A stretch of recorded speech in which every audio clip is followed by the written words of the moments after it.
आप सबके नमस्ते बा, प्रणाम बा, जय श्री राम बा। और ये वीडियो में बहुत बड़ा खबर बतावे वाला बानी आप लोग से, और अपन फेवरेट हीरोइन के बारे में भी बतावे वाला बानी। तो आप लोग पूरा वीडियो के देखब जा। चलिए आप लोग को बता दी कि हरी हरी ओढ़नी पावर स्टार पवन सिंह के गाना 2 हफ्ता के अंदर ही इंडिया के टॉप 100 म्यूजिक में ना जाने रोज कितना गाना आवेला, उस सब गाना के पछाड़ के नंबर 1 पर ट्रेंड करता। और ये बहुत बड़ा बात बा। यही गाना के बारे में मुस पढ़ैया 2 दिन पहले उल्टा पलटा बोल रहे, और आज गाना अपना आप के साबित कर चुकल बा। इतना जल्दी कोनो ऐसा गाना नहीं है भोजपुरी के जौन इंडिया के टॉप 100 म्यूजिक में नंबर 1 पर ट्रेंड किया होके। और आप लोग पूरा वीडियो में बना रह जा। आपके दिखावत नहीं हम कि आज डिम्पल सिंह अपन इंस्टाग्राम पर स्टोरी डालने बड़ी, ओमे कुछ लिखले बड़ी, वो लाइन भी आपके पढ़ के सुनाई। तो आपके ले चलत नहीं हम अपन मोबाइल स्क्रीन पर आपके पूरा बढ़िया से दिखावत नहीं कि केकरा पर बोलने बड़ी और केकरा खतरा बोलने बड़ी। आप लोग के लिए चलते नहीं हम इंस्टाग्राम पर और डिम्पल सिंह के आईडी के खोल लिया। एजा पहले मारम नंबर 1 पर डिम्पल सिंह आजी हन, और इनकर प्रोफाइल फोटो पर क्लिक करेगा और देखिए स्टोरी में डालने बड़ी हरी हरी ओढ़नी के जौन 1 नंबर पर इंडिया के टॉप 100 म्यूजिक में 1 नंबर पर ट्रेंड करता है। बहुत बड़ा बात बा, और इहो शेयर के लिए बड़ी अपने स्टोरी में।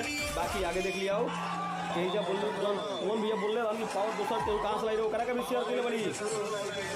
अरे जियो शेयर जियो, अरे जियो से चपले रहो, एकदम चपले रहो।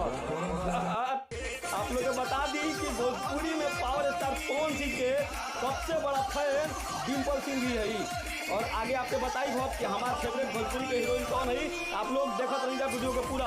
अब बाकी आप लोग को दिखा दी का शेयर के लिए बड़ी। आज कुत्तों से कोई फर्क नहीं पड़ता है, रास्ते में ऐसे बहुत सारे कुत्ते मिलेंगे, आप भौंकेंगे, देखकर आपको इग्नोर करो। ऐसे कुत्तों को लेबल होना चाहिए। पीठ पीछे तो सबको सब बोलता है, मुंह पे कोई कुछ नहीं बोलता। यही काफ़ी है, औकात होना चाहिए मुंह पे बोलने के लिए। समझने वाले समझ गए होंगे, बाकी आप लोग समझे कि नहीं समझे आप लोग बता दीजिएगा। हम तो समझ गए किसको बोली है, लेकिन हम भी नाम नहीं रखेंगे, क्योंकि नाम रख देंगे तो थोड़ा मैटर अलग हो जाएगा। बाकी आगे देखी जा इक्का शेयर के लिए बड़ी। अरे जियो हो डिम्पल सिंह, आप लोग से कॉले रही कि आप लोग के हम बताई कि हमारे भोजपुरी के सबसे फेवरेट हीरोइन के है, तो हमारे फेवरेट हीरोइन डिम्पल सिंह ही है।